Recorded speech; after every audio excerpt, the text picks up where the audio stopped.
संत थे, दोनों गुरु चिल्लाए, एक साथ रहते थे।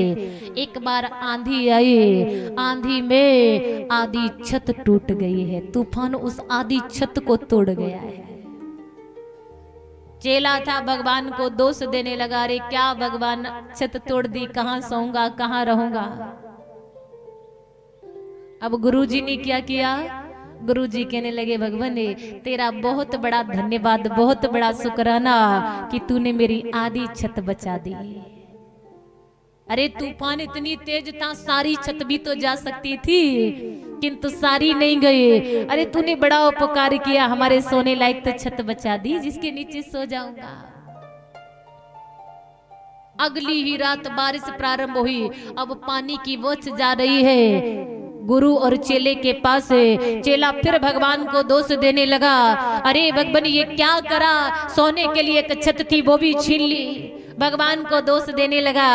गुरुजी प्रभु का शुक्राना कर रहे हैं, अरे प्रभु तेरा लाख लाख शुक्र है, आज तक तेरा दिन तो देखा था लेकिन रात नहीं देखी थी। गुरुजी ने क्या देखा, बादलों के बीच में चांद दिख रहा है। शुक्राना करे भगवान तेरा बार बार धन्यवाद है कि तूने ये रात्रि भी दिखा दी, रात का चांद भी दिखा दिया। जैसा समय मिले उसी परमात्मा की देन समझकर उसी में मगन रहो।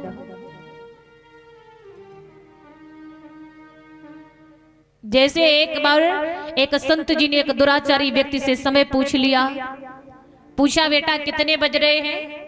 व्यक्ति दुराचारी था, संत जी को नहीं मालूम था व्यक्ति दुराचारी है।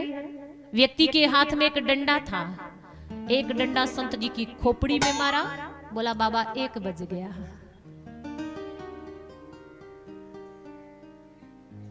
अब संत जी बड़े प्रसन्न हुए, इतनी प्रसन्न खुशी के मारे नाचने लगे। वहां जो लोग थे बोले बाबा तू क्या पागल हो गया है, इस व्यक्ति ने तेरी खोपड़ी में डंडा मारा, तू मगन होकर नाच रहा है। संत जी बोले बेटा मैं इसलिए प्रसन्न हो रहा हूँ, इसलिए नाच रहा हूँ कि मेरे ऊपर बहुत बड़ी परमात्मा की कृपा हो गई कि मैंने इस व्यक्ति से 1 घंटे पहले समय नहीं पूछा। यदि 1 घंटे पहले समय पूछा होता कितने बज रहे होते, जरा जोर से बताओ कितना। संत जी की खोपड़ी में कितने डंडे पड़ते, खोपड़ी की क्या हालत होती, फूट जाती। संत जी बोले इसीलिए प्रसन्न होकर नाच रहा हूं, बहुत बड़ी कृपा हो गई जो 1 घंटे पहले समय नहीं पूछा। जैसा समय मिले उसी में मगन रहो। एक कवि कह भी रहा है, एक झोली में फूल भरे हैं, एक झोली में कांटे, एक झोली में फूल भरे हैं, एक झोली में कांटे, एक झोली में फूल भरे हैं, एक झोली में कांटे, एक झोली में फूल भरे हैं, एक झोली में कांटे।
कभी किसी